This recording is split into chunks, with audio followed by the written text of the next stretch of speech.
Nosso estudo de hoje está no Evangelho de Mateus, capítulo 6, versículo 9. Pai Nosso. Emmanuel comenta na lição 164, diante de Deus. Para Jesus, a existência de Deus não oferece motivo para contendas e altercações. Não indaga em torno da natureza do Eterno, não pergunta onde ele mora, nele não vê a causa obscura e impessoal do universo, chama-lhe simplesmente Nosso Pai.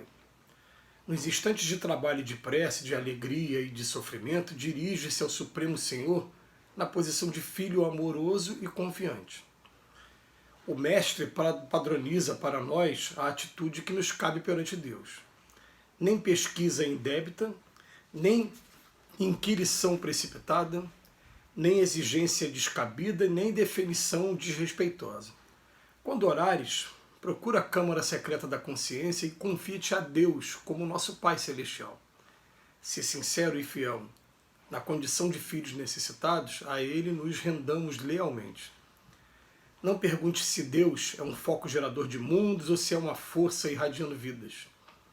Não possuímos ainda a inteligência suscetível de refletir-lhe a grandeza, mas trazemos o coração capaz de sentir-lhe o amor. Procuremos assim nosso Pai acima de tudo e Deus, nosso Pai, nos escutará.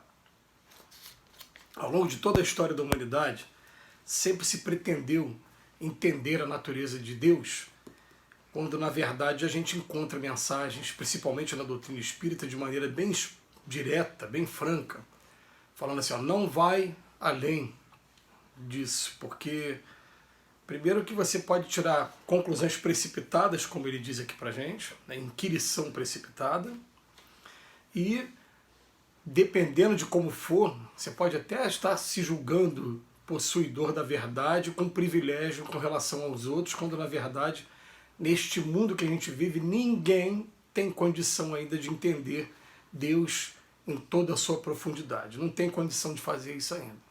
Então, na doutrina espírita, simplesmente se pergunta assim, o que é Deus? Ele fala, olha, você consegue imaginar a inteligência que a gente tem aqui na Terra?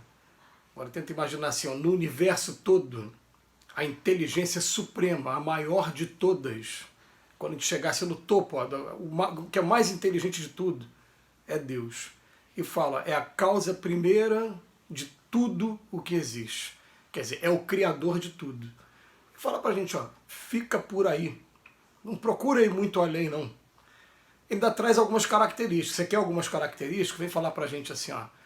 Deus, ele me traz características como é imortal. Deus é um pai de amor o tempo todo. Né? É onisciente, onipresente, onipotente.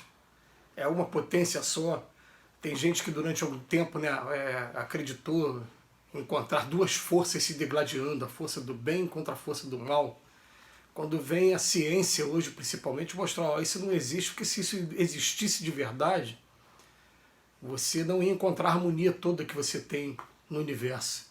Se existe o mal, existe, mas o mal não chega a ser uma potência junto com Deus para degladiar com Deus, não. O mal consegue influenciar nós ainda, espíritos ainda muito imperfeitos, que a gente ainda se deixa levar pelas ideias, mas não é uma potência que fica degladiando com Deus, não tem nem condição de fazer isso. Aliás, foi criado por Deus também. Para trazer uma visão mais perfeita, ó, todo mundo foi criado da mesma maneira, só que em tempos diferentes. Todo mundo foi criado por Deus e todos nós somos espíritos, além desse corpo aqui. O dia que esse corpo termina, né, nós somos somente nós mesmos, espíritos. E o espírito também teve um momento de nascer, foi criado por Deus, simples e ignorante. Ponto de partida zero para todos eles. E ao longo das nossas experiências, a gente erra e toda vez que a gente estiver fora da lei de Deus, a gente está praticando o mal, mas o mal não é eterno. O mal tem um dia que ele chega à nossa consciência, a gente descobre por que está sofrendo, porque ninguém foge da lei de causa e efeito, e chega uma hora que a gente quer, a partir de agora, acertar.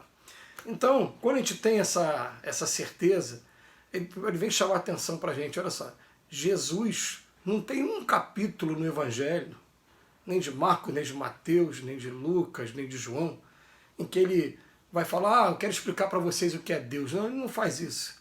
Ele simplesmente chama de Abba, e Abba, a tradução é meu paizinho. Olha a intimidade que tem, né? E a intimidade ele fala pra gente, ó, nós somos todos filhos dele. A hora que tiver esse respeito, essa reverência ao mesmo tempo, esse carinho, né, de meu paizinho, por favor, meu paizinho, me ajuda a compreender melhor o momento que eu estou passando, me ajuda, né? O senhor sabe o que é melhor para mim, então, por favor, não atenda às minhas vontades, se as minhas vontades não forem me fazer bem agora.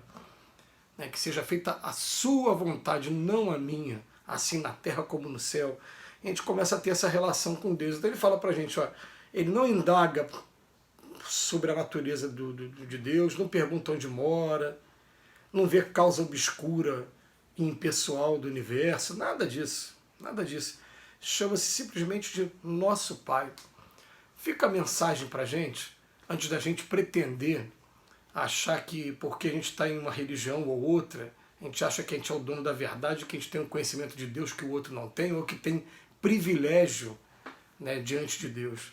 Esse privilégio, quando a gente vai contar uma história de um povo como o povo aqui na Terra, a gente sabe que o judeu foi inicialmente escolhido como povo para poder estar trazendo a ideia de um Deus único através de Moisés.